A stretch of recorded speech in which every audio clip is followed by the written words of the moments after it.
संभल बवाल पर सियासी तपिश भी लगातार बढ़ती जा रही है। इस बीच योगी सरकार में कैबिनेट मंत्री कपिल देव अग्रवाल ने जेएमडी न्यूज के संवाददाता राजन सिंह से खास बातचीत की। क्या कुछ कहा कपिल देव ने, आइए आपको सुनाते हैं। योगी सरकार में मंत्री कपिल देव अग्रवाल जी हैं। आज हम उनके साथ चर्चा करेंगे कि संभल की जो घटना हुए हैं, जो हिंसा हुआ है, क्या कुछ उसमें एक कारण रहा, उसके पीछे की वजह क्या रही है, और जो संभल की घटना है उस पर मंत्री जी क्या कहते हैं। क्या कहेंगे मंत्री जी संभल की घटना पे? देखिए, बहुत ही दर्दनाक हादसा संभल के अंदर हुआ है। जिस प्रकार से कुछ असामाजिक तत्व सरकारी काम में बाधा डालने का काम कर रहे हैं, कानून व्यवस्था को अपने हाथ में लेने का काम कर रहे हैं, उपद्रव कर रहे हैं, पत्थरबाजी कर रहे हैं, पुलिस को दौड़ाने का काम कर रहे हैं।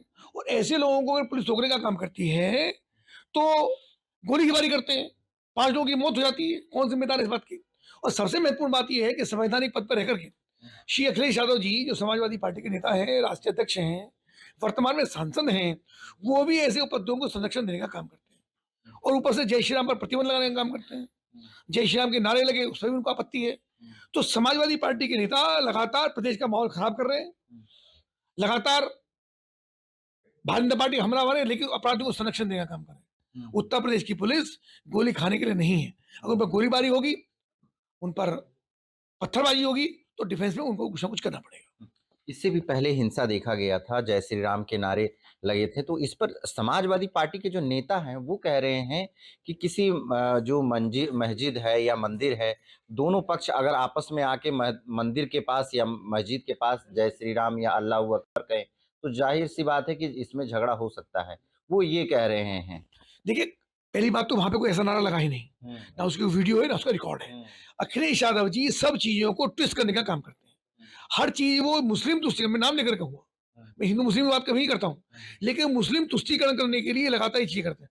वो इस बात से बहुत परेशान हैं कि कुदरती जैसी विधानसभा के अंदर मुस्लिम समाज के लोगों ने भारतीय जनता पार्टी को वोट क्यों दिया? भाई, मुस्लिम समाज या मुस्लिम वोटर्स क्या अखिलेश यादव जी के उनका कॉपीराइट है क्या? वो उनके गुलाम है क्या? मुस्लिम समाज के लिए श्री अखिलेश यादव ने क्या किया? कौन से इंस्टीट्यूट खोले, कौन से कॉलेज बनाए, कौन से शिक्षा के केंद्र बढ़ाए? हमेशा मुस्लिम तुष्टिकरण करके उनका वोट लेने का काम करते रहे। और जब जब उनके संरक्षण का विषय है तो उनके लिए कुछ नहीं कर पाए। तो आप मुस्लिम समाज में उनसे नाराज है और उसी की प्रतिक्रिया में कुदरती में भरपूर वोट भारतीय जनता पार्टी को देने का काम किया है। अखिलेश जी उसको बर्दाश्त नहीं कर पा रहे। तो अखिलेश जी का अपने एजेंडा है कि किस प्रकार से वो उपद्रवियों का संरक्षण करें। अपनी सरकार में उन्होंने जो आतंकी गतिविधियों में शामिल थे, उनकी जमानत देने का काम किया, उसका प्रयास किया, न्यायालय ने उनको जमानत नहीं दी। या लगातार इस प्रकार का काम वो लगातार करते आ रहे हैं, जिसमें प्रदेश का माहौल खराब हो रहा है।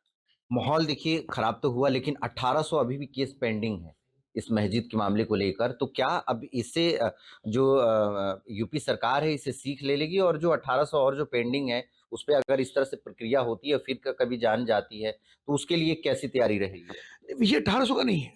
विषय देखिए, संविधान में सबको अपनी बात कहने का अधिकार है। न्यायालय में कोई व्यक्ति आता है, कोर्ट उसका आदेश करती है, उसकी जांच कर देती है, समीक्षा करती है, इसमें कोई क्या कर सकता है? तो ये सरकार का कोई विषय ही नहीं है, सरकार इसमें कहीं आड़े आती नहीं है। सरकार तो न्यायालय के आदेश का पालन कर रही है, उसकी जिम्मेदारी भी है कि सरकार न्यायालय के आदेश का पालन करे। उसमें कई आने का आदेश ऐसे भी हुए हैं जिसमें सरकार के खिलाफ भी निर्णय हुए हैं। तो क्या हमने उनका पालन नहीं कराया? अभी पालन कराया। अभी बुलडोजर पर टिप्पणी की सुप्रीम कोर्ट ने की, हम उसका पालन कर रहे हैं। तो ऐसा नहीं है चीजों को कि सारे निर्णय सरकार के या भाजपा के पक्ष में होते हैं। अगर न्यायालय को भी भाजपा या समाजवादी पार्टी के रूप में देखा जाएगा, या न्यायालय पे भी किसी पार्टी के रूप में टिप्पणी होगी, तो न्यायालय को भी हम पार्टी में बांट कर देखेंगे, तो फिर इस व्यवस्थाएं बहुत खराब होंगी। मंत्री जी, देखा गया कि जिस दिन चुनाव खत्म हुए अगले रोज जो है एक प्रेस वार्ता होता है और आरोप लगाते हैं। इसके बाद से अब कहीं ना कहीं पूरी की पूरी जो तार जो है वहां पे समाजवादी पार्टी से जुड़ते हुए दिखाई दे रही है। अब पोस्टर भी लगाए जा रहे हैं, उनके जो नेता हैं, सांसद हैं, अब उनके भी पोस्टर लग रहे हैं। तो क्या अब वसूली उन लोगों से भी होगी? देखिए, जो भी न्यायालय की जो भी जांच में आएगा, एजेंसी जांच कर रही है, उसमें उपद्रवी हैं, पत्थरबाज हैं, दंगेबाज हैं, गोली चलाने वाले हैं, जिन जिन्हों को उपद्रव किया, जिन जिन्होंने सरकारी काम में बाधा डाला, जिन लोगों ने न्यायालय के काम को रोकने का काम किया, ऐसे सबके पोस्टर, उन सब पर मुकदमे, उन पर कार्रवाई निश्चित रूप से होगी। आदरणीय मुख्यमंत्री योगी आदित्यनाथ जी किसी ऐसे सामाजिक असामाजिक तत्व को बिल्कुल भी बख्शिश करने के मूड में नहीं है, जो प्रदेश का माहौल खराब करना चाहते हैं। तो बिल्कुल देखिए, जो प्रदेश का माहौल खराब करेगा उसको बख्शा नहीं जाएगा। योगी आदित्यनाथ की जो सरकार है, सख्त कार्रवाई की जाएगी और ऐसे में जो संभल में जो घटना हुए हैं, उसको लेकर यहाँ कहीं न कहीं कार्रवाई की जो बात हो रही है, वो निश्चित तौर से देखने के लिए मिलेगा। लखनऊ से कैमरा पर्सन सौरभ के साथ राजन सिंह, जेएमडी न्यूज़ के लिए।